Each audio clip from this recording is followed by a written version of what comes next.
केजरीवाल सीधे तौर पर बीजेपी पर निशाना साध रहे हैं और कई आरोप बढ़ रहे हैं। बीजेपी किस तरह से जवाब दे रही है, वीरेंद्र सचदेवा क्या कह रहे हैं, सुनिए। पब्लिक नोटिस जारी किया बाकायदा और विभाग की तरफ से, तो आप इसे कैसे देखते हैं? देखिए, आपको एक सिस्टम समझना पड़ेगा कि दिल्ली में सरकार किसकी है। दिल्ली में सरकार है अरविंद केजरीवाल की, आम आदमी पार्टी की।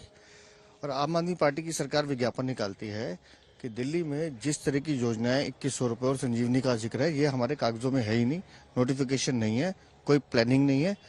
तो फिर अरविंद केजरीवाल क्यों दिल्ली की जनता को धोखा दे रहे हैं? आज चुनाव सर पर है तो आप सड़क पे खड़े होकर कुछ भी झूठ बोलेंगे? आपको ये बात समझनी पड़ेगी कि सरकार कानून के हिसाब से चलती है। अगर आपकी कोई योजना कागजों पे है नहीं, आपने कुछ किया नहीं है, तो फिर आप क्यों इस योजना का ढोल के गले में पीट रहे हैं? और उसमें तो खास तौर से जो विज्ञापन में कहा गया है कि आजकल जिस तरह से डिजिटल फ्रॉड हो रहे हैं और जिस तरह का डाटा लिया जा रहा है, उससे ये संभावना भी है कि डिजिटल फ्रॉड हो सकता है।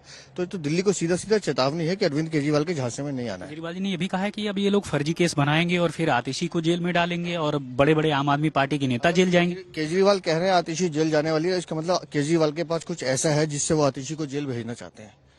क्योंकि केजरीवाल तो भविष्यवक्ता हैं, वो मनीष सिसोदिया को भेज चुके हैं, वो स्वतंत्र जैन को भेज चुके हैं, खुद अपने बारे में भविष्यवाणी की थी। सौरभ भारद्वाज ने तो कह दिया है कि दरअसल ये जो समय है वो इसी तरह से आ रहा है और ये लोग योजना, देखिए अरविंद केजरीवाल जी योजना ला रहे हैं, ये लोग योजना बंद करवाने तुले। बंद कौन करवा रहा है? मैं फिर पूछ रहा हूँ, दिल्ली में सरकार अरविंद केजरीवाल की है, आम आदमी पार्टी की है, और आम आदमी पार्टी की सरकार विज्ञापन निकाल के कह रही है कि इस योजना में फ्रॉड है, डिजिटल फ्रॉड हो सकता है, आपको लूटा जा सकता है। ये योजना तो हमारे पास है ही नहीं। तो ये तो आतिशी वर्सेस अरविंद केजरीवाल का द्वंद्व है जो आपको धीरे धीरे दिखाई देगा। तो ये थे दिल्ली बीजेपी अध्यक्ष वीरेंद्र सचदेवा। अंकित सिंह के साथ राम किंकर सिंह, आज तक। मंत्री जी को पता होना चाहिए कि किसी भी स्कीम को लाने के लिए एक प्रक्रिया होती है। सबसे पहले कोई स्कीम ड्राफ्ट बनता है, उसका बजट एस्टिमेट होकर बजट एलोकेशन होता है और फिर कैबिनेट नोट बनकर उस स्कीम को अप्रूव किया जाता है और तब वो जनता के बीच में स्कीम को लाकर इम्प्लीमेंट किया जाता है। अपने आप को बहुत पढ़ी लिखी पार्टी बताने वाले लोग किस तरह से दिल्ली की जनता को भ्रमित कर रहे हैं, ये इस बात का जीता जागता उदाहरण है। 10 साल आपके पास थे, 10 साल में आपने कभी कोई बजट एस्टीमेट नहीं किया, कोई प्रोविजन नहीं किया और कभी भी कैबिनेट नोट पर इस पॉलिसी को लेकर नहीं आए। आज अचानक 10 साल खत्म होने के बाद आप अगले आने वाले 5 साल के लिए अगर कोई स्कीम लेकर आते हैं बिना बजट प्रोविजन के, बिना कैबिनेट नोट के, तो वो फ्रॉड है, जनता के साथ धोखा है। और इसीलिए, क्योंकि अल्टीमेट रिस्पॉन्सिबिलिटी तो विभाग के ऑफिसर्स की होती है, उन्होंने इस बात को बिल्कुल साफ कर दिया कि ये विभाग से इसकी कोई परमिशन, कोई प्रक्रिया फॉलो नहीं हुई है, तो उन्होंने अपनी जिम्मेवारी निभाई है। ये तो झूठ बोलने वालों को देखना होगा। अरविंद केजरीवाल ने कहा है कि दरअसल बीजेपी के पास कोई सीएम फेस नहीं है, कोई चेहरा नहीं है, तो आम आदमी पार्टी तो उनसे बहुत आगे चल रही। दूसरा, इन्होंने कहा चुनाव के बाद जो है हम ये योजना जरूर लेकर आएंगे 1000, और जो कि बाद में 2100 हो गई थी। अगर अरविंद केजरीवाल जी आज की तारीख में खुद को सीएम का फेस समझते हैं तो शायद इससे बड़ी कोई गलतफहमी नहीं है, क्योंकि जिस कोर्ट के ऑर्डर से उन्हें कहा गया था कि आप सेक्रेटरीट नहीं जा सकते, आप फाइल साइन नहीं कर सकते, वो आज भी वैलिड है। यानी केजरीवाल जी एक व्यक्ति हैं और वो व्यक्ति जब तक आगे किसी पोजीशन को नहीं ले सकता सीएम की, जब तक केस क्लियर ना हो। वो जमा कुमार कुणाल हमारे साथ हमारे सहयोगी और जानकारी के साथ जुड़ चुके। कुमार कुणाल, यहां सरकार रजिस्ट्रेशन करवा रही है, विभाग इसको फ्रॉड बता रहा है, आतिशी प्रेस कॉन्फ्रेंस करने आती हैं और कह रही हैं कि जिसने ऐसा नोटिस दिया उस पर कार्रवाई होगी। क्या होगा अब आगे? देखिए, इसमें हमें समझना पड़ेगा कि आखिरकार ये जो बात हो रही है ना कि दिल्ली सरकार का विभाग है और दिल्ली सरकार की योजना है, तो ये कैसे एडवर्टीजमेंट आ गया। दरअसल जो दिल्ली के अधिकारी हैं, जो सर्विसेज है, वो दिल्ली के उपराज्यपाल के अंदर में आता है।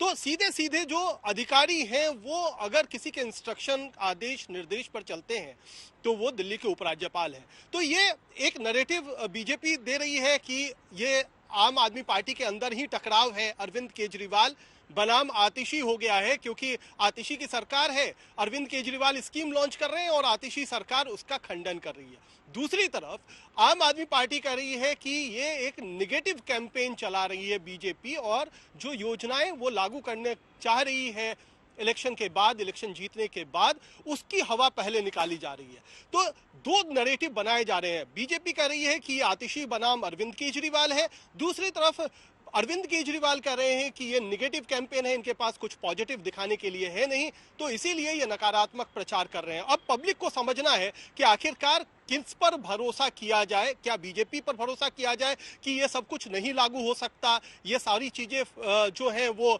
बिल्कुल गुमराह करने के लिए हैं, या फिर आम आदमी पार्टी पर जो कह रही है क्या कि हम स्कीम्स को लागू करेंगे। ठीक है, आप रहिए, जरा नजर बनाए रखिएगा, लेकिन इस पर सियासी बयानबाजियां तेज हैं, सुनिए। वो नियमों को मानते नहीं हैं, पर पक्का जानते हैं अगर ये फ्रॉड डिपार्टमेंट के नाम से किया गया है तो निश्चित रूप से मुख्यमंत्री दोषी हुई।